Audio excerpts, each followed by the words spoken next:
Sua apresentação foi ótima, acho que esclareceu muito para a gente sobre como é que a sua empresa está sendo pensada, mais que isso, sobre a paixão que você tem pela empresa, e acho que todo mundo pôde compartilhar isso, assim, né?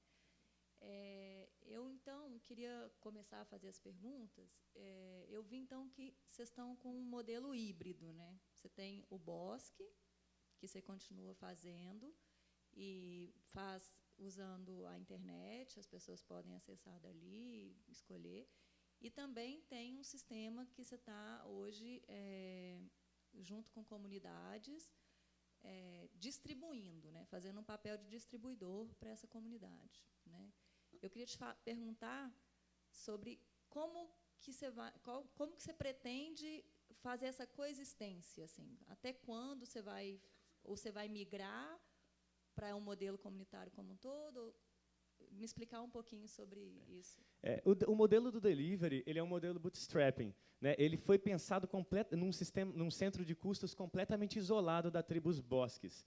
E, durante o desenvolvimento desse modelo de delivery, que ele se tornou viável a partir de 148 assinaturas, então ele já começava a rodar com capital próprio e tudo, nós percebemos que ele ajudava a gente a vender bosques. Porque algumas empresas elas entendiam que, como nós, a própria Tribus tem demanda por frutas. Porque nós precisamos de mais frutas do que a gente tem condição de coletar hoje com pequenos produtores.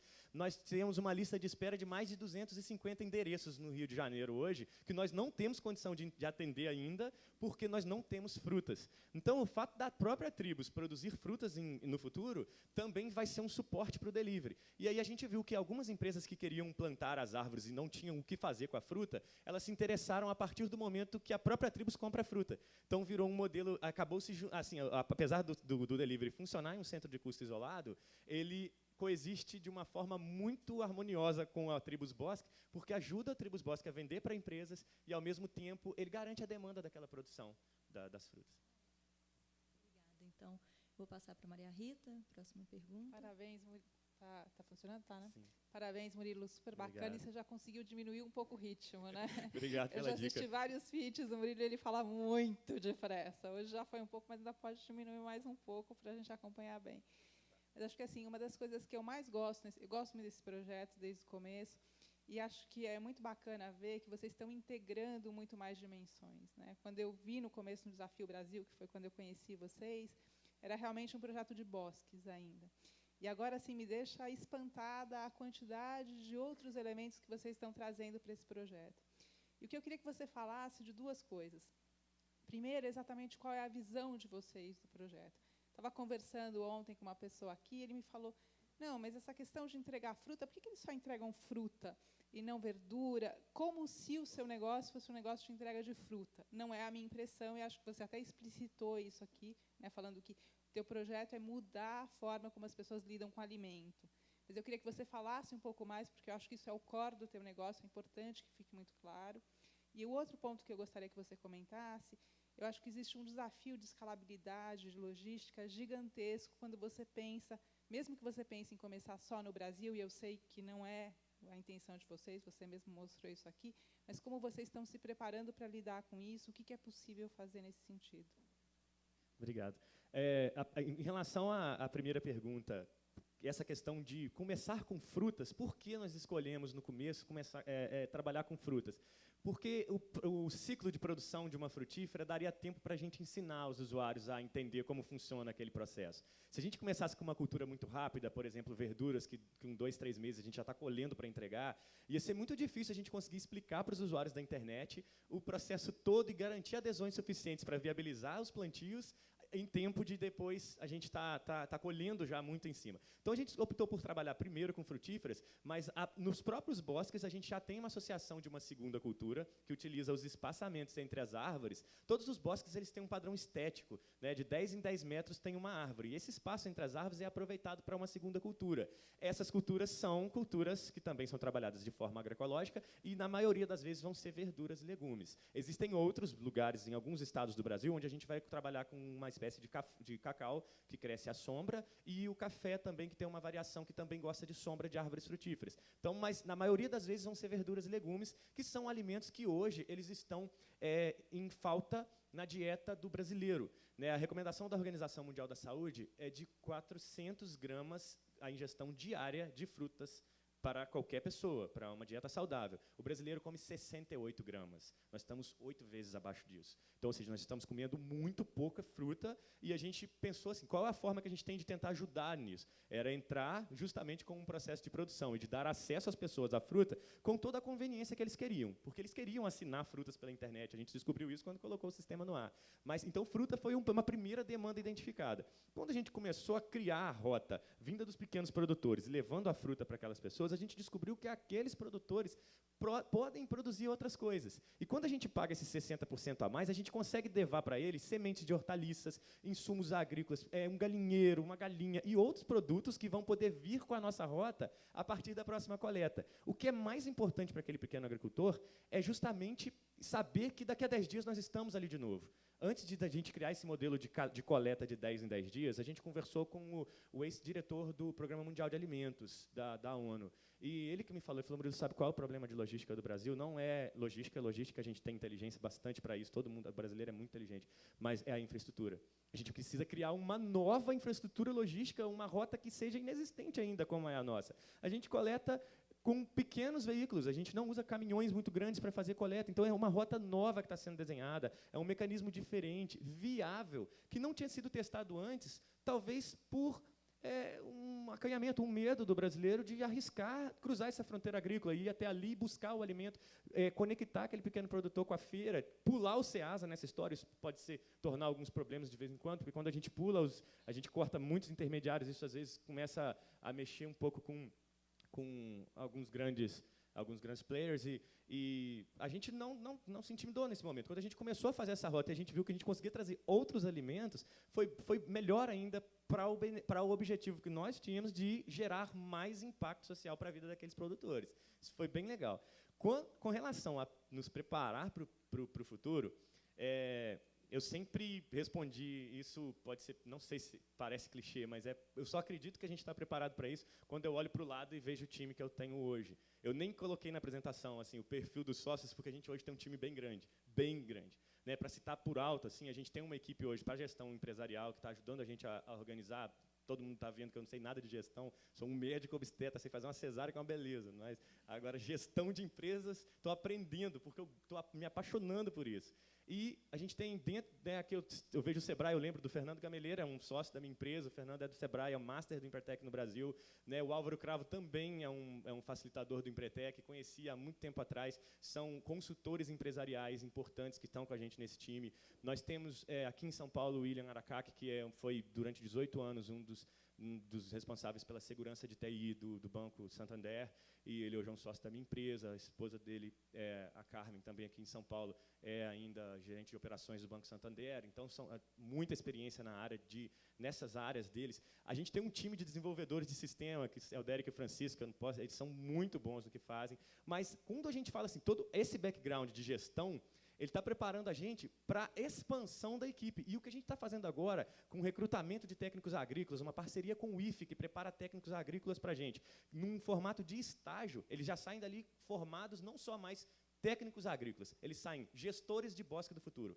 Eles são, hoje, gestores, eles podem trabalhar em qualquer bosque nosso, em qualquer lugar do mundo. E quando a gente prepara, a gente vai criando confiança, porque a gente tem equipe para que, se por um acaso surgir a demanda, a gente conseguir cobrir esses problemas, essas demandas. Existem uns outros trabalhos que a gente está fazendo, que foi justamente buscar parceiros em outros países. Nós temos 3 sócios bolivianos, uma esposa de um sócio que é colombiano, mas nós temos um indiano, o Abhinav, que é sócio da empresa, temos um americano, que é o Eric, e temos um grande parceiro, que é francês, e que ofereceu 50 hectares de terra para a gente fazer o primeiro bosque da Europa. Temos um contato com uma Câmara de Comércio de Moçambique, que talvez vai render também bons projetos para lá. Mas o nosso foco agora é a implantação dos bosques no Brasil, para atender as empresas que já demandaram bosques. Né? Ótimo, Murilo. Então, vou passar a você agora, Vitor, uma perguntinha. Bom, está funcionando. Bom, parabéns, Murilo. Eu acho que Obrigado. É muito legal ver que, a partir de uma pequena oportunidade, estão conseguindo agora olhar uma ampla série de outras oportunidades dentro da mesma área, dentro da mesma cadeia. Então, achei muito bacana o modelo, parabéns novamente. Obrigado. Tem um dos pontos que eu queria abordar, basicamente 2 pontos, que é a expansão e operação. E você mencionou um aspecto importante sobre pular os intermediários. Eu queria ouvir um pouquinho mais sobre como foi essa experiência de pular os intermediários, como que é claro que é um pouco óbvio a receptividade do outro lado, mas como que é reagir e trabalhar nessa cadeia.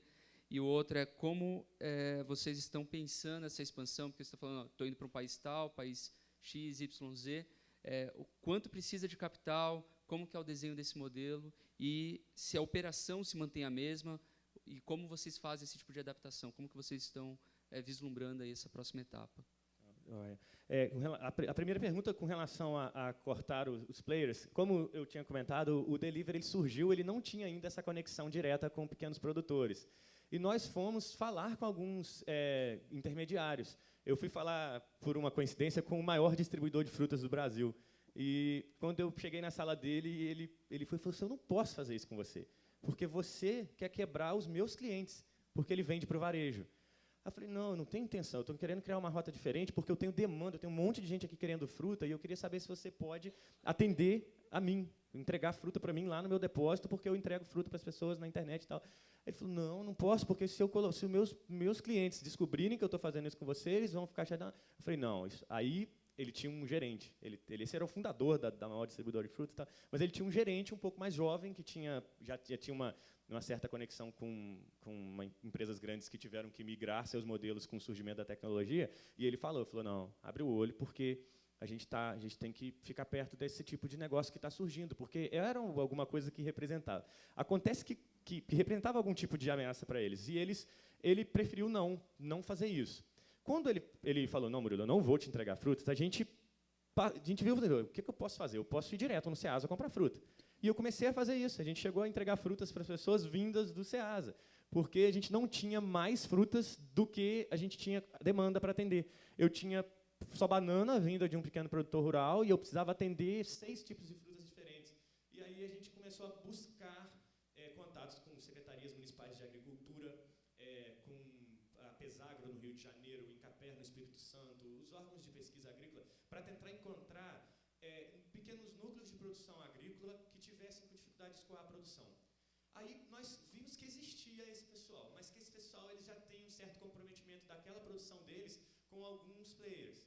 E, naquele momento, a gente entendeu que a gente ia ter que ser agressivo, porque se a gente não chegasse com uma proposta que justificasse a eles, deixar de vender para um player que era garantido e vender para uma empresa que planta árvore na internet, ninguém acredita numa coisa assim, né? Tipo, eles tinham essa dúvida, a gente precisava fazer uma coisa que realmente mudava. Então, quando a gente viu que esse embate ele era necessário e que a gente precisava fazer uma proposta a mais, a gente foi estudar uma proposta, e eu agradeço muito a ajuda da Universidade de Yale nesse momento, porque eles têm um curso lá que chama Social Enterprise and Developing Economies. E esse curso, eles estudam exatamente isso, como a gente pode ter um negócio social e esse benefício financeiro que a gente está gerando para aquela família não trazer problema para eles. Eu sou médico, eu tive muito contato com isso, em ver como que você, às vezes, incrementa a receita de uma família e aumenta só a ingesta de álcool dentro da casa. Então, não melhora índices sociais. A gente queria trabalhar, de alguma forma, métricas de impacto com aquelas famílias. E a gente ficou muito feliz de saber que tanto o nosso fornecedor, ele estava feliz porque a gente estava cuidando bem deles. Não era só o dinheiro a mais que a gente estava pagando, mas que a gente estava preocupado em saber qual a qualidade da água que você está tomando, quantos filhos você tem na escola, como é que está essa estrutura dessa casa, como é que você está ali se alimentando, vocês estão comendo o quê? A gente criou o nosso próprio censo rural. Nós criamos um software de recenseamento de famílias agrícolas. Foi criado dentro da nossa própria empresa para poder ir contabilizando onde estão as famílias, o que elas produzem, o que eles têm hoje de índices sociais. Isso foi bom, porque ajudou a gente a criar uma relação boa com esses pequenos fornecedores, e também foi interessante porque a gente descobriu que as pessoas, os nossos usuários na internet queriam esse tipo de trabalho, eles queriam transparência no site, eles queriam saber de onde a fruta estava vindo. Então nós estamos hoje gerando esse tipo de material, nós estamos hoje com recenseamento em andamento para fotografar, coletar os dados de cada família, para a gente expor isso no site. A pessoa vai saber, essa semana vai vir um códigozinho, você recebeu a fruta que está vindo da família do José, do Francisco, da Marcela, e todo mundo vai saber exatamente isso, quanto que você está gerando de impacto para aquela família. Junto com as propostas nossas de expor transparência no site, inclusive com essas questões de aplicação de governança corporativa agora, que a gente quer fazer isso de uma forma muito clara, isso tudo ajudou a gente muito, porque a gente consegue colocar a nossa cadeia inteira no ar. Desde os nossos investidores, os nossos sócios, os nossos parceiros, os nossos fornecedores, os nossos usuários. Todo mundo não tem, digamos assim, privacidade, está todo mundo exposto. É um sistema 100% transparente, né? Inclusive para as empresas que querem plantar daquele jeito. Né? Quando as empresas plantam daquele jeito, existe um sistema de transparência que mostra exatamente quanto ela plantou, quanto de impacto ela está gerando. Ótimo. E agora eu vou passar a palavra para o James. A gente só tem 5 minutos, então eu pedi que você pergunte rápido e que o Murilo responda rápido para a gente cumprir o eu vi a nosso placa. plano. Eu vi a placa daqui. Não, pior que eu tinha notado uma coisa aqui, você falou no finalzinho da tua fala de apresentação, mas eu quero retornar a ela, que é um pouquinho diferente, que é do cliente corporativo. Então, eu pensei em 2 coisas. Uma, que é um negócio que tem sido feito, que é o seguinte, né, a gente está no evento, a gente está dentro do centro de convenções, né, e alguns, eu não sei se esse aqui está fazendo, você vai ter que fazer a minimização dos efeitos de carbono do prédio. Né? Então, lá em Brasília, a gente fez no centro de convenções e plantamos a árvore lá no zoológico, por exemplo. Né? Aí eu peguei isso aqui e falei, caramba, está aí. Né? Por que não o centro de convenções, né, ser um cliente seu para você fazer um social que seria o quê? Uma creche, por exemplo. Né? Eu pensei também na Brasel, né, como a gente trabalha muito com a Brasel, que é o grupo de restaurantes, né, que eles também têm que fazer esse papel. Por que também não esse cliente poder, ou para um restaurante, ou também para uma creche, no conceito social? Eu entrei no teu site, gostei pra caramba, mostrei para um monte de gente que estava comigo aqui do meu lado. É uma ideia fantástica, que todo mundo quer, vamos plantar árvore, árvore. Mas esse modelo eu achei fantástico. Então, né, no modelo corporativo, me lembrei dessas 2, né, que eu acho que, quem sabe, né, porque eu acho que se você vender isso, né, eles vão topar. Né, porque tem toda uma parte social em cima disso, muito legal. Né? E tem outras ações aí que as secretarias têm, né, que tem, eu mesmo com compras governamentais também, então a gente tem que trabalhar com o produtor rural, é complicado, é difícil, né, e aí é o processo de compra deles, entregar, então, o que você falou aí, era um dos maiores problemas que a gente estava tendo. Né? Quem que entrega? É o produtor, é o comprador, e dá uma confusão nessa história fantástica. Então, eu achei fantástica essa ideia e vou falar com alguns amigos meus lá de Brasília, então uma ideia a favor de entrar nesse site. Meu parabéns, achei muito legal. Eu agradeço aqui, porque, como eu falei, tinha que valer a pena, já valeu, porque são sempre ideias muito boas que vêm e as perguntas ajudam a gente a enxergar as coisas que a gente talvez não tivesse visto ainda, e é muito bom. Nós vamos tentar aplicar isso já com a nossa equipe de vendas. Eu vou aproveitar que eu estou coordenando aqui, eu vou fazer uma coisa meio autoritária, porque, assim, e aí acho que não vai dar muito tempo para você me responder, mas eu já vi que você está pensando, né, no mundo corporativo como cliente, essa sugestão que você está dando também, que o James deu, principalmente para offset de carbono, né? Porque tem uma questão muito séria, né, assim, quando a gente discute offset de carbono com plantação de árvore, que é o risco disso. Né? Porque plantar só não resolve, você tem que manter. O offset é na hora que você planta e mantém por um período, de preferência ad eterno. Você capturou e ali está. Então, eu acho a ideia boa, mas acho que tem que pensar nesse risco, que é o risco de conseguir manter isso, pensar na sustentabilidade do seu negócio, de forma que essa floresta não seja cortada. Exatamente. Né? Na escolha das árvores, a gente optou por espécies perenes por esse motivo. São espécies que vão ficar ad eterno. A gente não está optando por nenhuma cultura que tenha que ser cortada como laranja, por exemplo, citros em geral. A gente está optando só por espécies que vão ficar mesmo nos bosques. E o que é mais interessante é que a garantia de que nós estamos mantendo está na internet, as pessoas vão poder ver e acompanhar. Com a transparência, você vai conseguir. Exato. Eu sei que é muito ousadia dizer isso, mas a gente falava muito disso na Rio+20, falta uma ferramenta de governança global. Eu acho que a internet está aí para isso. E a gente tem um site que permite que as pessoas consigam, de alguma forma, gerenciar o quanto cada país está fazendo de verdade a partir do momento que a gente consegue colocar esses índices na internet. Hoje, a palestra sobre o painel sobre créditos de carbono, o mercado de futuros, aquela dúvida, né, a ausência da Suzana Kahn, eu acho que ela iria acrescentar alguma coisa interessante com relação a isso, que é justamente o que a gente consegue fazer de transparência. O que só plantar e deixar lá não está Não tem como você gerar um monitoramento. E você monitorar uma espécie nativa plantada no meio de uma selva com milhões de árvores, não faz sentido. Só faz sentido para nós, porque cada árvore representa uma pessoa para nós. Então, ou seja, cada pessoa na nossa rede representa uma árvore de pé. Por isso a gente nunca vai esquecer aquela árvore. Muito bom. Agora, eu acabei lembrando rapidinho, em função até de uma coisa que eu já trabalhei.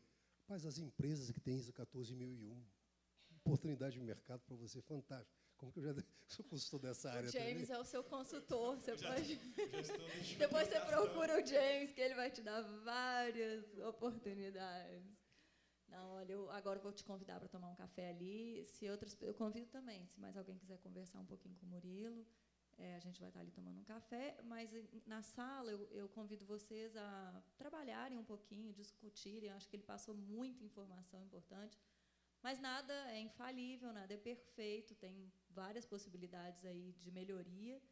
E a gente está aqui para contribuir também com o Murilo. Então, eu convidaria vocês a fazerem essa reflexão e também usarem muito bem os nossos consultores aqui, que sabem muito do assunto e vão poder discutir com vocês aí ao longo desses 20 minutos. A gente retorna para dar o feedback para o Murilo dessas sugestões.